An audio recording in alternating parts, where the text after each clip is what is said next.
Assalamualaikum warahmatullahi wabarakatuh. Perkenalkan, nama saya Muhammad Rijal, NPM 2305040071 dari Universitas Muhammadiyah Magelang, Teknik Informatika S1. Di sini saya akan menjelaskan tentang proyek saya di mata kuliah Web Semantik, yang dimana saya akan membuat sistem ontologi tentang koperasi. Jadi, tidak perlu berlama-lama, saya akan menjelaskannya. Di sini saya sudah membuat sebuah kelas atau entitas di sebuah project dengan isi dari kelas itu ada koperasi anggota, kategori, pengurus, pinjaman, produk, simpanan, dan transaksi. Dan untuk di dalamnya lagi ada beberapa objek properties seperti diajukan oleh, dikelola oleh, dilakukan oleh, disetujui oleh, melakukan transaksi, dan lain-lain. Dan untuk data propertinya itu terdiri dari harga produk, jabatan pengurus, jumlah pinjaman, nama anggota, nama pengurus, dan hingga tanggal transaksi. Dan untuk individualnya bisa dilihat ada banyak sekali mulai dari anggota, kategori, pengurus, produk, dan simpanan. Untuk data tipenya mulai dari rasional hingga unisex sort. Dan di sini untuk ontologi grafnya atau diagram grafnya bisa dilihat mulai dari percabangan pertama hingga turun ke percabangan kedua.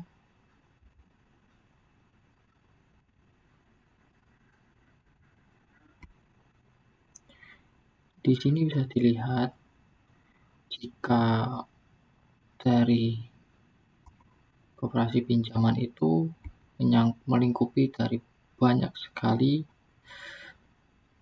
entitas atau kelas turunan, dan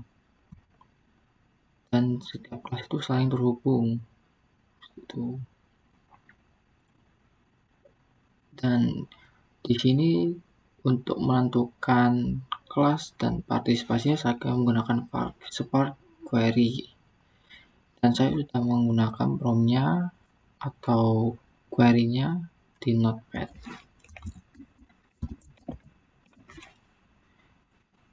Yang pertama, saya bisa mencari daftar anggota. Jadi ketika kita ingin mencari data di Protex itu kita cukup mencari di Spark Query. Sebelum carinya, pertama kita reasoning dulu. Jika reasoner sudah hidup, kita tinggal pilih ke Spark Query, kita masukkan prompt atau query-nya, kita execute. Nanti kita akan melihat dari query yang saya gunakan ini adalah select string label, di mana ada tipe class, OL class, optional, lab atau label. Maka di sini akan menunjukkan kategori setiap kelasnya. Ada kategori kelas anggota, kategori pengurus, pinjaman, produk, simpanan, hingga simpanan pokok. Terus untuk query kedua yaitu mencari total saldo setiap simpanan anggota. Jadi di query-nya nanti kita akan masukkan data utama yaitu prefix cop, di mana itu akan memanggil setiap kelas. Dan setelah itu kita select nama, tanya nama, itu nama yang akan kita cari. Terus kita sum, kita jumlahkan tanda tanya itu berapa, apa yang akan kita jumlahkan, saldo alias dengan total saldo, di mana anggota koperasi adalah kop sama titik 2 nama anggota. Nanya nama, artinya kita akan mencari nama anggota. yaitu memiliki simpanan yang dimana kita akan memanggil simpanan dan simpanan saldo simpanan dimana saldo yang dimana simpanan ini akan berkesinambungan dengan saldo dan grup Y dimana kita akan mengambil data tersebut dari grup nama dan perintahnya akan deskripsi saldonya, total saldonya. Nah, kita execute, maka akan kelihatan Budi Santoso datanya string dengan total saldo yaitu ada 170.000, ada 1.700.000 dan anggota yang lain bisa dilihat juga di sini. Dan untuk kategori ketiga, query yang ketiga itu ada produk per kategori. Jadi di query ini kita akan mencari produk per kategorinya. Nah, dimana kita akan memilih produk dan harga, dimana produk itu memiliki kategori dan kategori sembako ya artinya kita akan memilih di kategori sembako dan kita akan menentukan harganya juga, yang dimana kita akan menentukan perintahnya melalui produk. Nah, kita execute, kita lihat produk 1 itu ada harga 60.000 dan produk 2 ada harga 35.000 dan produk 3 ada di 15.000. Seperti itu. Dan query keempat yaitu adalah pinjaman yang disetujui. Hampir sama seperti yang tadi, kita akan mencari 3 tabel yaitu nama anggota, jumlah, dan nama pengurus, yang dimana kita akan mencari pinjaman yang disetujui, yang dimana anggota mengajukan pinjaman yaitu dari entitas anggota ke entitas pinjaman ke individual by class di pinjaman dengan nama anggota dari kelas anggota.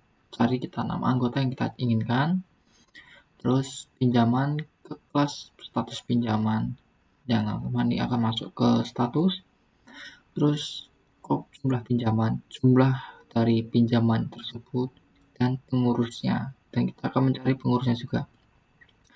Dan setelah itu dari sebelumnya dan sebelum kita filter, maka itu akan menampilkan semua data pinjaman yang disetujui ataupun tidak disetujui.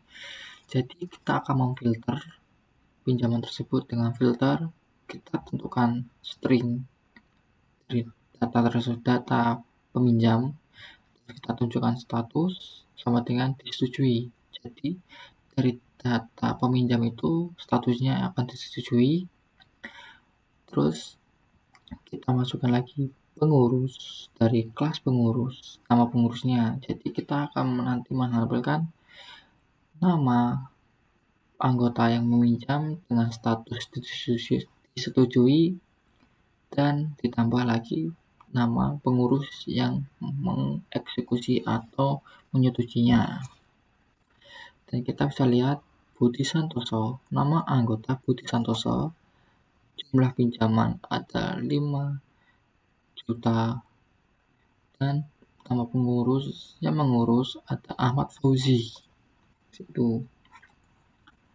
Dan di sini ada rincian transaksi, yaitu adalah query terakhir yang akan saya jelaskan. Jadi kalau misalkan di query terakhir ini kita akan melihat itu rincian transaksi, yang dimana kita akan select dari 3 kelas, nama anggota, 4 kelas, yaitu nama anggota, tanggal, produk, dan harga, yang dimana anggota dari kelas melakukan transaksi menuju di akses transaksi, nama anggota dari kelas anggota, nama anggotanya, kita akan mencari nama anggota, dan transaksi dari kelas transaksi berdasarkan tanggal, dan membeli produk berdasarkan produk itu ada di harga berdasarkan harga. Jadi ini lebih detail dan ordernya kita akan dan perintahnya akan kita sesuaikan dari tanggal. Itu mungkin bisa kita lihat. Jadi ini adalah rincian transaksi berdasarkan tanggal. Nah, di mana ada Budi Santoso melakukan transaksi tanggal 26 bulan 6 tanggal 1, produk 2 dengan harga 35.000 hingga ke tanggal terbaru yaitu tanggal 4. Itu. Mungkin itu saja yang bisa saya jelaskan tentang hierarki ataupun ontologi dari koperasi yang saya buat. Saya mohon maaf jika ada salah kata. Saya akhiri. Wassalamualaikum warahmatullahi wabarakatuh.